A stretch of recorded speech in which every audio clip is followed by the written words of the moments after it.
Hey guys, so in this video, I wanted to share with you a change I'm making to my routine that I highly encourage all of you to do also. And this is something that I did a long time ago and I kind of just forgot about, and it's really obvious but overlooked. So, what it is that I'm not going on my phone until I have at least ate breakfast and drank vegetable juice. So, if I wake up and I don't have vegetable juice made, I have to go to the grocery store and get celery and make juice and eat a meat meal before I go on my phone. Or more so, at least before I turn off um, well, I always use airplane mode. I was going to say until I turn off airplane mode, but I meant turn on the Wi-Fi. And so I'm not going to check notifications, but I can record videos. So at least I'm going to eat breakfast, and here's what I want to do. I'm not going to go on the phone until after I've meditated, read, and had breakfast, including vegetable juice. And so I'm spending time reading books now. I've realized it to be very important. I noticed that a lot of the good ideas I've had have come from books I've read in my past that upon looking at again, I'm like, I forgot that I got this idea from this book. I just, it became my own. And, yeah, a lot of my ideas are unique and original. A lot of them have come from books. And so I'm like, you know what? The way I imagine people looking at me would be I'm the guy who can just ask questions and he has answers. So I'm like, okay, if I'm actually going to be that guy, I have to do more reading. Watching videos doesn't work. And also, the physical book is nice. It's a different energy. And so, here's the thing. When you are using your phone, you are accessing Rahu. And so, the phone is Rahu. And Rahu is the shadow planet, the north node of the moon. Then there's also Ketu, the south node of the moon. They do different things, but they're two additional planets we use in astrology, Vedic astrology. And so Rahu is illusion, smoke and mirrors. It's kind of like a distraction, and chaotic. It's chaotic. And so, hi Dakota, good girl. And so when you're using your phone, you're accessing Rahu. Now, what I've noticed in my acid trips is I can almost like not stand to have my phone touching my body while I'm on acid. Because when I'm on acid, psychedelics, drugs are already... Well, here's the thing. Alcohol is Rahu, but intoxication is Venus. So I'm not sure if the actual effect of the drug is Rahu. But anyway, I feel like when I'm on acid, I do not need Rahu anymore in that moment. So if I'm going on a walk, or I'm going to go lay down in my tent, or just do anything, I'm going to leave my phone away from me. It can't even be within like 5 or 10 feet of me. I can feel it. And it just makes it hard to think, and it makes me ungrounded. And so essentially, reading from a book is not Rahu. A book would be like Mars or Saturn, some combination, because like I don't remember, to be honest, if Mars is technical or Saturn is technical, but the combination of the two is like machinery. So like a car can be like Mars, Saturn, or something, but it's also Venus if it's luxury. I don't know all the details on this part of it, but essentially, when you're reading a physical book, you're not using Rahu. So it helps you. It's good. You can still read books on your phone, yeah, but maybe a Kindle would even be better. Not sure. It's just the book has energy. Here's the thing. Here's a little tangent. The book has words that you can read, and the words are always there. Are the words always there on my phone? Kind of. If you have a Kindle and you have memory on the Kindle that's saved locally, it's not in the cloud. Even though you can't see it with your eye, the information may still be there just like a book. But anyway, it's guaranteed that the information is there cleanly and accessibly on a book. So it might just be better for transmitting knowledge. But I've still had I still received spiritual blessings from reading books on computers, where I can feel the spiritual energy being transmitted through the page on my computer screen. But anyway, one thing is that Mercury is like activated like the first hour of the day and the last hour of the day. It's like heavily mercurial times. And so I'm like, the last 3 or 4 days, I've been upset with myself for not getting the work done that I've wanted to get done and being on my phone too much. And today I woke up and I'm like, I'm not going to get on my phone until I eat. And then I had this realization. And one of the things I thought of was that if I'm using my phone in the first hour of the day, well, let me take a step back. Kapil Raj said that if you want to retain information, if you want to like study something or practice a skill and have it really be internalized really well inside of yourself, do it during the first hour after sunrise or the hour before sunset, because I don't even know if it's the hour before sunset. It probably is, but that time of the day is the most impactful for studying because it activates your Mercury, your intelligence. And so I'm like, if I'm on my phone the first hour of the day, I'm just like Rahu, Rahu, Rahu, Rahu. Like I'm using Rahu the whole time. I'm like, okay, of course, if I'm on my phone the first hour of the day during the Mercury period, I'm gonna be on my phone the whole day because yeah. So now what I'm doing is like, yeah, I waking up and meditating before the sunrise, making my vegetable juice, drinking the vegetable juice, getting my meat meal ready, and my lubrication formula, and my cheese cubes for the cheese train. And then, right now I decided to, I drink my vegetable juice. Now I have to wait 45 minutes for the meat. So probably 35 more minutes from now. And I'm like, okay, I can read my book. I can make a video, but I can't edit it. And I could meditate more if I'd like. If I wanted to, I could walk. If I wanted to, it's cold, but yeah, essentially like I want to read, meditate, and study astrology every day. And I could also play the drum. I could even get to the point where I don't play the drum before this, but I'm not going to be too strict on the drum. I don't have to force myself to play the drum. I do it because I like to, but sometimes I have to force myself to read and study. Even though I love learning, sometimes I just don't feel like starting it, A lot of the time because I'm thinking too much about the end result rather than the journey of learning. Like I just want to know everything already. I don't like the long process of waiting to learn it. A lot of the time. And so Ajna said this already. Here's the funny thing. It always goes back to Ajna. Ajna says, if you want to do the diet well, this is a rule in the diet basically. Make your food during the first 90 minutes of the day, so it's ready for the whole day. And so it's like, okay, well, Ajna already said to do this, and I just wasn't listening to him. So it's like, he didn't say no phone first 90 minutes of the day. He said make your food the first 90 minutes of the day. And it's like the last few days I've been pissed off at myself because like I was eating like almost 2 pounds of meat a day for a few days, and then I got lazy. And the last few days I've been eating like 4 to 6 ounces of meat once a day. I'm like, what? Why am I eating so little meat?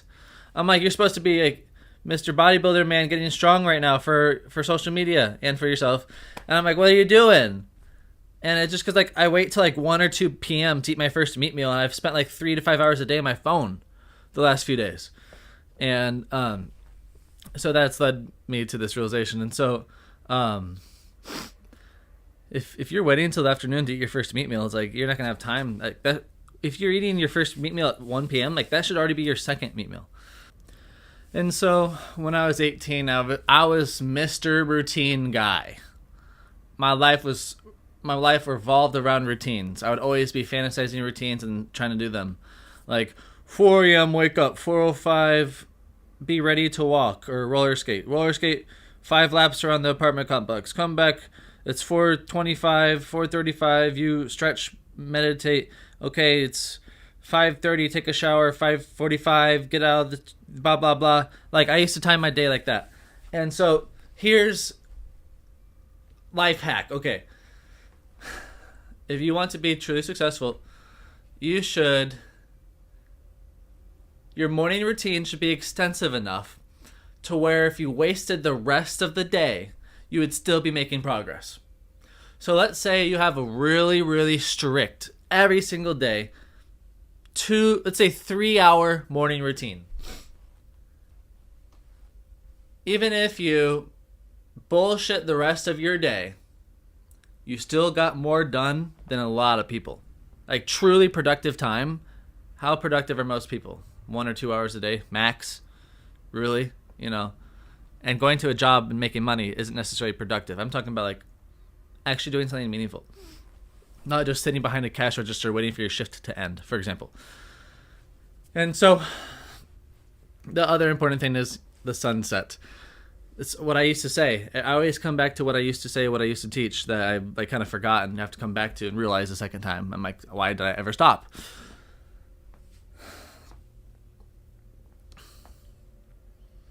The morning routine and the nighttime routine.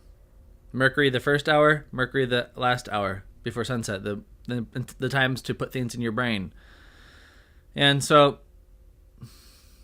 I used to be all about morning routines and nighttime routines. So my mom's going to be out of town for a little bit, and so I can go to bed whenever I want. And I'm like, okay, how wonderful. I can go to bed at 8 p.m. every day if I want to, and which I probably will do. And so the nighttime routine will be hot bath, stretch, meditate, go to bed. And like I'll put my phone on, I'll turn my cellular and the Wi-Fi off my phone before I get in the bath. So once I get in the bath, no more phone until I finish my morning routine the next day. I can use my phone to check the time for how long I've been in the bath. That's it. And so like I'll start the bath at like 6:30. Well, I'll get in the bath at like 6:30, get out of the bath at 7, spend the last hour stretching and meditating, and then go to bed at 8 p.m. sharp. On the dot, perfectly. And I already haven't been on the phone since 6:30. And then I'll wake up at like 5:30 a.m., get 9.5 hours of sleep, and I might wake up earlier naturally, because I don't always sleep 9.5 hours, but I want to allow myself to. And it gives me like 30 minutes, an hour every night to just like lay down and think. Even if I'm not sleeping, it's good to think. And then meditate till the sun rises, make my food, etc., etc., read the book, study astrology, meditate. Then I can get on my phone.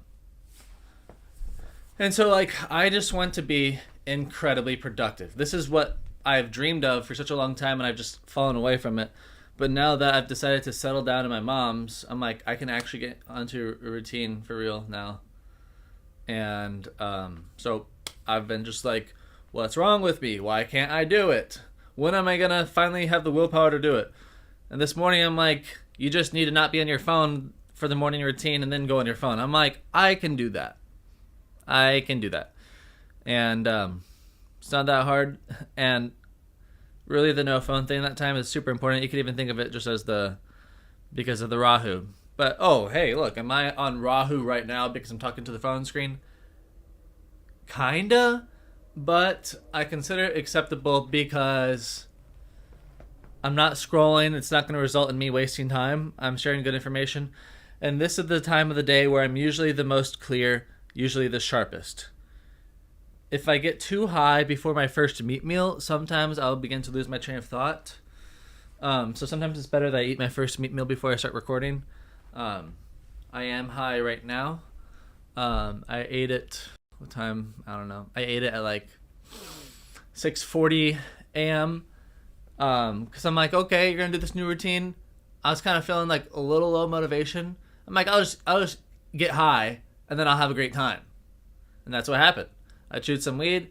As I'm making the vegetable juice, all of a sudden I realized I'm really happy. And I'm like, oh, this is good. I'm getting high. It kicked in pretty fast. And I look forward to posting this video. I hope that some of you will adopt the no phone until the morning routine is done, and to do the no phone after your nightly hot bath. And then so, like, hot bath, no phone. Once you get in the hot bath, no phone.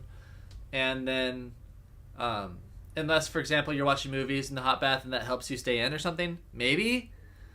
and then you stretch and meditate, and then to be honest, well, I just realized something. Is the last hour of the day the last hour before sunset? Yeah. To be honest, when I was visualizing this routine, I was thinking about summertime when the sun sets at like 7:30, 8 p.m. But right now, it's like, oh, damn. If I wanted to be really strict with my spiritual training, which I could decide to do, the hot bath would be an hour and a half before sunset or something like that. Or it doesn't even have to be an hour and a half before sunset. But it would be something like, this is the type of stuff I would used to do. I go for a walk and watch the sunset, and there's no more phone once I start this walk. No more phone, walk, sunset, stretch, meditate until I'm tired, and then go to bed. And then so what I could do, I'm thinking of on the spot, I'm like, okay, maybe once the sun goes down, I don't go on my phone anymore. And I can read my book, and I can use the lights inside the house, but I need to get the incandescent light bulbs or whatever, the better light bulbs for the eyes and stuff. And I'm like, you know what? And that would be like my meditative period. And like, yeah, that would be like 13 hours of the day, right? 13 hours. Is that right? I don't know. It's like dark at 6 p.m. Like, yeah, 13 hours of time. And I'm like, so let's say realistically, I fall asleep 9 hours a day. Then that would leave me 4 hours of meditation, reading time, which is kind of plenty, to be honest. And maybe during that time I could like listen to astrology while I'm meditating. I could do that too. Then, okay, if nighttime is my study meditation time, what would I do during the day? How much time do I have during the day? 7 a.m., 6 p.m., that's 11 hours. Okay, well, let's say 2 hours for making food and cleaning. This is being generous. It's not going to take that long. I'm just going to do that. Just going to say that. Okay, then I'm at 9 hours. Okay, an hour spent messing around with the hot bath. 8 hours of time. Okay, now an hour is going to be spent eating. Okay, 7 hours. Okay, 30 minutes is spent with the dog. 30 minutes is with my mom. 6 hours. Okay, now let's say I spend, okay, that's like I have 6 hours during the daytime to like work towards something, right? And so I'm like, okay, yeah, I could study during the day. I kind of like the idea of like only doing something at nighttime and only doing something during the daytime. But like, hey, to be honest, it's like ideally I'm not scrolling at all. I'm not going on my phone hardly at all. It's like, what's the ultimate routine? What's the ultimate productivity? I'm constantly working towards something, reading, meditating, or going for a walk or something like that. Or I'm meditating, like, because I'm resting, I'm taking a nap. Like, if I don't have motivation to do something, then I'm supposed to meditate, then I'm supposed to take a nap, or maybe I'm not eating. And then, like, thinking of doing this, I get stressed. I'm stressed. It's like, damn, without my phone? Oh, I can't use my phone? It's like, what am I going to do? You know what I mean? It's like, if I really think about it, if I was actually productive with all my time, it's like, holy fuck, that's a lot of time. Imagine if I used all that time the last several years. I'd be a super genius right now. I'd be on top of the world right now, right? And so anyway, what stops me from doing this? What stops you from doing this? What stops us from doing this? Well, a big part of it is the environment. The environment matters a lot. So I'm really working on improving the environment with my mom, the home. The other thing is energy levels. You know, one reason we have low energy is because we have bad health or we don't have a good plan. And it's like, okay, I'm okay if I scroll my phone a little bit every day. I'm not going to think of this, what do I do during the 6 hours of free time? I'm not going to figure that out right now. But it's like, if I literally only just waited to drink vegetable juice and eat meat, and to be honest, read, before going on my phone, that's a huge improvement. And if I do the no phone once I get in the hot bath, then I'm not going to end up staying up so late on my phone. And the best time to meditate is before the sunrise. So, like, to be honest, going to bed significantly earlier would be very helpful. Like, if I went to bed at like 8 p.m., that'd be very good. Then I have like at least an hour, hour and a half to meditate before the sun rises. Okay, the best time to meditate is 90 minutes to 45 minutes before the sunrise. It's a special time for meditation according to yoga. 90 minutes to 45 minutes before the sunrise. That's like the special window. And so I want to be awake and warmed up already to meditate during that window. And so, yeah, I really want to get on the super productivity. I want to get in the routine. I want to do the diet perfect. I want to sleep perfect. At the same time every night, wake up, perfect sleep schedule. And I want to be meditating religiously. I want to be reading and studying every day. And I want to be like really consistent with my content. And I don't want to be wasting my time scrolling. And I want to like live intentionally with my time because I really want to. I want to work. I want to get stuff done. I want to grow. I love routines and I just haven't had the environment to do it, but I do now. I just need to make it a little bit cleaner and get my mom a little bit better on the routine because if she's staying up and making noise, it's hard for me to go to bed. But like I said, she's out of town for a little bit. So I guess I'll wrap up the video with that. I got to get to reading now. And so, yeah, I think I covered the points I wanted to. Oh, there's one more thing I wanted to talk about, which I'll do in a separate video.